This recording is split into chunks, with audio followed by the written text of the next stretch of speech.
Akala ko, sapat na ang mga pangako.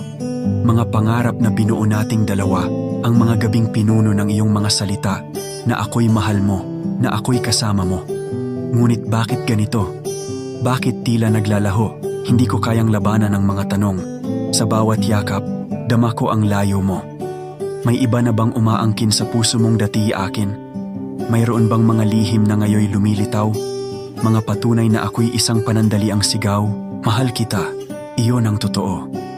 Ngunit totoo rin ang sakit, ang kirot na hindi ko maitanggi, na kahit pilitin kong ipaglaban ka, may mga hadlang na di kayang lampasan, mga relasyon ng kahapon at kasalukuyan na pumipigil sa ating dalawa. Naririnig ko ang bulong ng iyong damdamin na ako'y parte lang ng isang maling desisyon. At ngayon, sa bawat tanong na humahapde, pilit kong hinahanap ang sagot. Dapat pa bang ipaglaban? O oras na bang bumitaw? Magpaubaya? Sa dulo ng lahat ng ito, hahanapin ko ang lakas, kahit alam kong mahirap. Dahil minsan, ang tunay na pagmamahal ay ang pagbitaw sa isang pag-ibig na hindi maaaring magtagal. Kahit na ang puso ko'y wasak, pipilitin kong magpaalam. Sa likod ng mga pangakong hindi na maisa sa katuparan,